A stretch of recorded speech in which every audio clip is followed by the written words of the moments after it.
नमस्कार। तो चलिए आज चलते हैं एक सफर पर, एक ऐसे द्वीप की ओर जहां का हर पत्थर एक कहानी कहता है, जहां आस्था और इतिहास एक दूसरे में ऐसे घुल मिल जाते हैं कि उन्हें अलग करना मुश्किल है।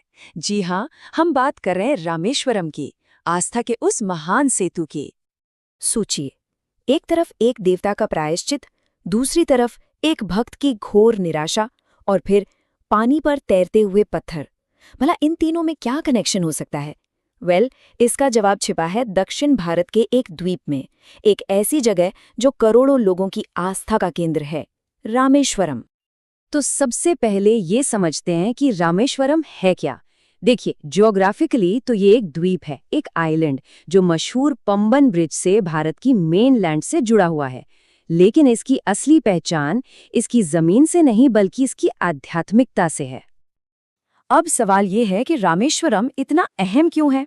देखिए, कुछ बातें इसे बहुत खास बना देती हैं।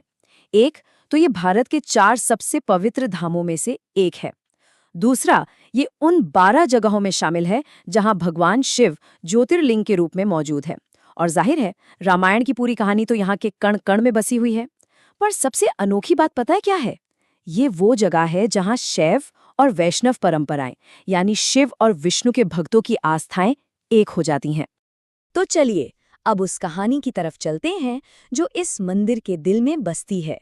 ये कहानी है 2 शिवलिंगों की, एक ऐसी कहानी जो भक्ति और कर्तव्य की एक अद्भुत मिसाल है।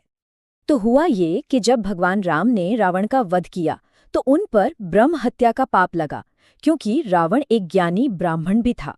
अब इस पाप से मुक्ति पाने के लिए उन्हें एक शिवलिंग की स्थापना करनी थी। ये काम सौंपा गया हनुमान जी को कि वो कैलाश पर्वत से खुद भगवान शिव का एक दिव्य लिंगम लेकर आएं।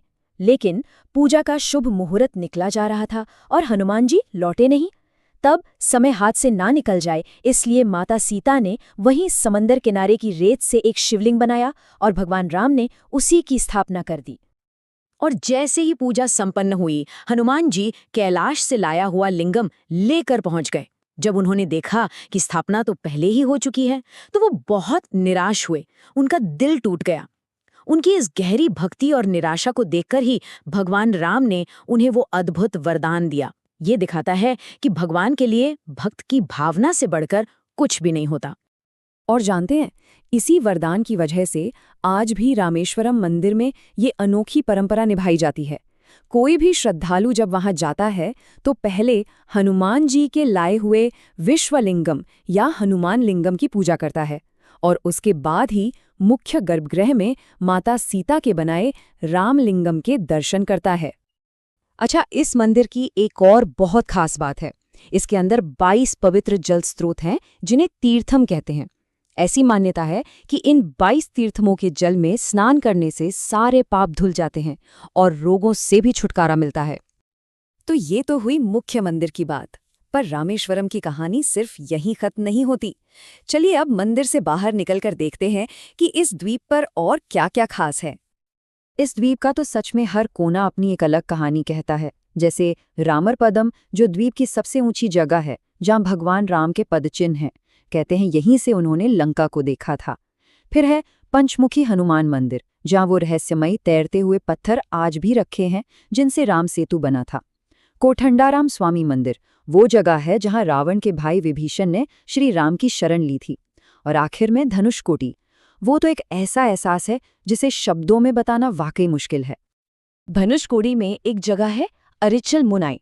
ये वो पॉइंट है जहां 2 विशाल समुद्र आकर मिलते हैं। यहाँ एक अजीब सी शांति है, एक शक्ति है।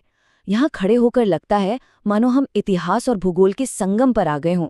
और माना यही जाता है कि यहीं से पौराणिक राम सेतु की शुरुआत हुई थी। लेकिन रामेश्वरम की यात्रा सिर्फ इस द्वीप तक ही सीमित नहीं है। असल में ये एक पूरे सेक्रेड सर्किट, एक पवित्र परिधि का केंद्र है। इसके आसपास भी कई ऐसी जगहें हैं जो इस तीर्थ यात्रा को पूरा करती हैं। मतलब अगर रामेश्वरम जाएं तो इन जगहों पर जाना भी बनता है। जैसे थिरुपुलानी, ये वो जगह है जहां राम ने समुद्र देव से रास्ता देने के लिए तपस्या की थी। फिर है देवीपट्टिनम, जहां उन्होंने नवग्रहों को स्थापित किया था। उत्तर कोशमंगई का एक बहुत ही प्राचीन शिव मंदिर है और करीब 175 किलोमीटर दूर मदुरई का विश्व प्रसिद्ध मीनाक्षी मंदिर भी इसी सर्किट का हिस्सा है। ये सब मिलकर इस यात्रा को एक अलग ही गहराई देते हैं। और मैंने अभी उत्तर कोशमंगई मंदिर का जिक्र किया। जरा इसके प्राचीनता का अंदाजा लगाइए। ये मंदिर 3000 साल से भी ज्यादा पुराना बताया जाता है। कहते हैं कि रावण की पत्नी मंदोदरी भी यहाँ पूजा करने आती थी।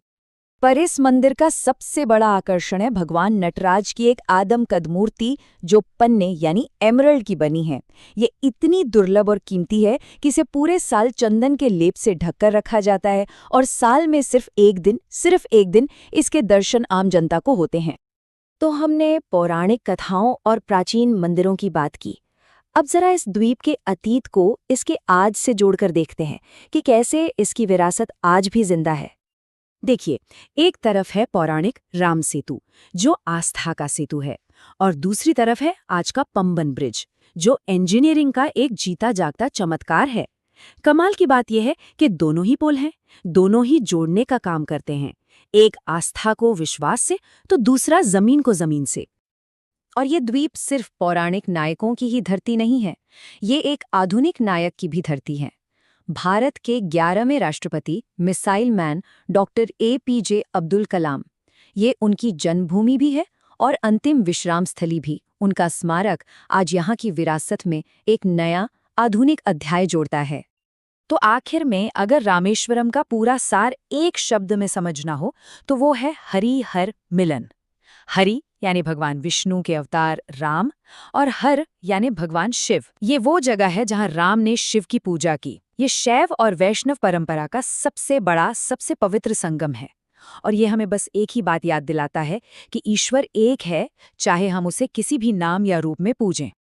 तो रामेश्वरम सिर्फ एक तीर्थ स्थान नहीं है, ये एक संगम है, इतिहास का, आस्था का और प्रकृति का। सोचने वाली बात ये है कि ये यात्रा किसी को भी कहाँ लेकर जा सकती है।